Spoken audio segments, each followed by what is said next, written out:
हमारे पूर्व जन्म के किए हुए पाप और पुण्य कर्मों से हमारा प्रारब्ध बनता है। वही प्रारब्ध हमारे कर्मों के अनुसार हमारे कुटुंबियों को चुनता है, चाहे वह पति हो, पत्नी हो, माता पिता, पुत्र, बेटा बेटी, मित्र, शत्रु, सब हमारा प्रारब्ध ही निश्चित करता है, जिससे कि हमारे कर्मों के अनुसार हमको सुख और दुख मिल सके। इस जन्म में हमको जो कुछ मिलता है वह हमारे पूर्व जन्मों के संचित कर्मों का ही परिणाम होता है। बदला लेने या देने वाले 7 प्रकार के पुत्र का कुछ यहां विवरण देते हैं। पहला, अपनी पूर्व जन्म की रखी धरोहर को लेने के लिए। दूसरा, अपने पूर्व जन्म का आरण चुकाने के लिए। तीसरा, पूर्व जन्म का वैर लेने के लिए। चौथा, पूर्व जन्म में प्राप्त अपकार के बदले अपकार करने के लिए। पांचवा, पूर्व जन्म में प्राप्त सेवा सुख के बदले में सेवा सुख देने के लिए। छठा, पूर्व जन्म में प्राप्त उपकार के बदले में उपकार करने के लिए। सातवां, निरपेक्ष रूप से इनमें जो जिस काम के लिए पुत्र बनकर आते हैं वह कर्मानुसार अपना काम पूरा करके मर जाते हैं या कर्मानुसार दीर्घ काल तक जीवित रहकर बदला लेते देते रहते हैं। और केवल पुत्र ही नहीं बल्कि पत्नी, पति, भाई, बहन, नौकर तथा गौ आदि पशु तक कर्म आरण लेने या चुकाने के लिए पूर्व जन्मानुसार संबंध जोड़कर सीमित या दीर्घ काल के लिए प्राप्त होते हैं। पूर्व जन्मों में कृत कर्मों से संस्कार बने हैं। इन्हीं संस्कारों का कुछ भाग वर्तमान के जन्म में भोगने हेतु निश्चित होता है। संस्कारों के इसी भाग को प्रारब्ध कहते हैं, क्योंकि जीव निरंतर कर्म करता ही रहता है, जिससे संस्कार भी निरंतर बनते ही रहते हैं। अच्छे कर्मों से अच्छे संस्कार व बुरे कर्मों से बुरे संस्कार बनते हैं।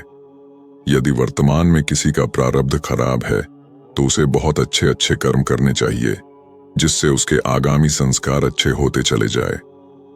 ईश्वर ने जीव को कर्म फल भोग में परतंत्र रखा है, अर्थात जैसे कर्म किए हैं फल भोग उसी के अनुरूप होगा और बिना भोगे छुटकारा नहीं, परंतु ईश्वर ने जीव को कर्म करने के लिए पूर्ण रूप से स्वतंत्र रखा हुआ है। वो जैसे भी कर्म करना चाहे कर सकता है। इसमें कोई भी परतंत्रता ईश्वर की ओर से नहीं थोपी गई है।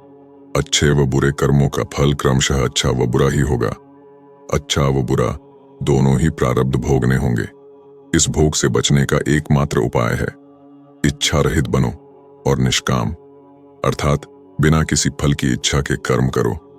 निष्काम कर्मों से संस्कार बनना बंद हो जाते हैं। जब संस्कार शून्य हो जाएंगे तो प्रारब्ध भी नहीं होगा। जब प्रारब्ध ही नहीं होगा तो अगला जन्म भी नहीं होगा। प्रारब्ध 3 प्रकार का होता है। पहला, जिसको इच्छित प्रारब्ध, जो अपनी इच्छा से किया जाए। दूसरा, परेच्छा प्रारब्ध, जो दूसरों के लिए किया जाए, जैसे दूसरों की भलाई के लिए किए गए कर्म। तीसरा, अनिच्छा प्रारब्ध, जो जीव को करने की इच्छा बिल्कुल भी नहीं है पर वह परवशता या विवशतावश करता है।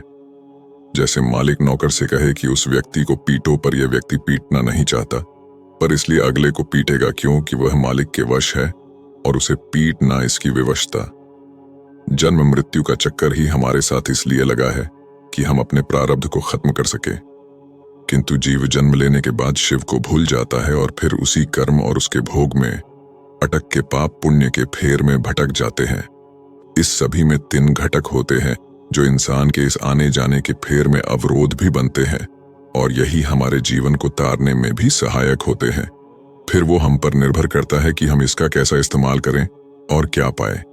पहला है दैहिक अधिताप, दूसरा दैविक अधिताप, तीसरा भौतिक अधिताप।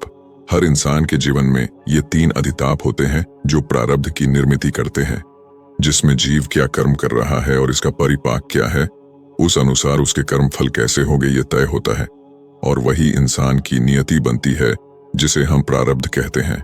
अब इन तीनों को विस्तार से जानने की कोशिश करते हैं। पहला, दैहिक अधिताप।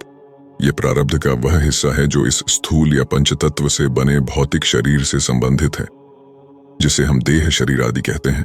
तो उससे संबंधित हर चीज इसमें समाहित होती है। तन, मन, इच्छा, आकांक्षा, वासना, इन सब के कारण निर्माण होने वाली अच्छी और गलत बातें या कार्य या कर्म, जिससे लाभ या हानि की निर्मित हम करते हैं। दूसरा, दैविक अधिताप। ये वह ताप या प्रारब्ध कर्म है जिसमें भूत प्रेत आदि निम्न योनियों से लेके देवी देवता जैसे उच्च योनियों का हमारे कर्म क्षेत्र में होने वाला व्यवधान, या जिसे हम हस्तक्षेप कहेंगे, उससे निर्माण होने वाला भविष्य हम निर्धारित करते हैं। तीसरा, भौतिक अधिताप। इस भौतिक दुनिया से संबंधित हर चीज जो हमारे स्थूल ही नहीं सूक्ष्म शरीर तक को प्रभावित करती है, जिससे हमारे विचारधारा तक में परिवर्तन कर हमें तय मार्ग से भी भटका देती है। अब इन तीनों को साथ लेके हम इस दुनिया में कदम रखते हैं और मरते वक्त ही त्याग जाते हैं। तो इन तीनों के फेर में अटकाने के बाद जब हम नए कर्म करते हैं, उपक्रमों का जो फल बनता है वो है प्रारब्ध। जैसे कि मैंने मन से किसी को दुखाया, मैंने चोरी भी की और खून भी किया। अब ये मेरे द्वारा किए गए कर्म है, इनका जो फल है वो मुझे ही भुगतना होगा। यदि इनको भुगतने के पूर्व मेरी किसी कारण से मृत्यु हो जाती है, तब मुझे फिर से जन्म दिया जाएगा ताकि मैं उसका सेवन करूं। अब मिले नए जन्म में मुझे साधु संगति प्राप्त हुई और मैंने कोई भी बुरे कर्म न किए, पर फिर भी मेरे हिस्से में दुख आए और हर कोई मेरा अपमान करता, क्योंकि मैंने पहले दूसरों के मन को दुखाया। मेरी कोई भी चीज सुरक्षित नहीं रहती क्योंकि मैंने चोरी की, और अचानक मेरी किसी से दुश्मनी ना होते हुए भी गलती से मेरी हत्या हुई। क्यों? इसी तरह हम जाने अनजाने काफी सारे ऐसे कर्म कर जाते हैं जो फल वापसी की श्रेणी में आते हैं। बुरा किया पाप और अच्छा किया पुण्य की श्रेणी मिली। अब चाहे पुण्य हो या पाप, भुगतना तो होगा ही। इसलिए इन सब को काटने के लिए तथा प्रारब्ध की मार तथा फेर से बचने के लिए भगवद गीता में भगवान कृष्ण ने कहा है, निष्पक्ष कर्म करो किंतु फल की अपेक्षा मत करो। अब प्रश्न यह उठता है कि मनुष्य जब कर्म करेगा तो उसे उनके फल भी भोगने होंगे, तो वह कर्म शून्य कैसे हो और कैसे वह इन योनियों के चक्र से छूटे।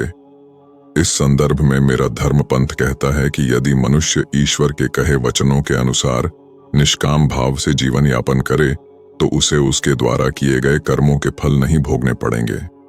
ईश्वर के वचन सामान्य जीवन जीने के लिए बाधक नहीं है। ये वचन मुख्यतः यह कहते हैं कि हम जो कुछ भी करें, इस बात का ध्यान रखें कि हम कोई भी क्रिया करते हुए किसी भी प्राणी के शारीरिक, मानसिक या भावनात्मक दुख का कारण न बने। इसके अतिरिक्त जो परमेश्वर के वचन हैं, वे हमसे कोई असामान्य हठ यौगिक कठिन कार्य करने को नहीं कहते। वे केवल हमसे अपनी प्राकृतिक आवश्यकताओं की पूर्ति करते हुए और अपने स्वधर्म को निभाते हुए विकृति रहित स्वस्थ जीवन जीने के लिए कहते हैं।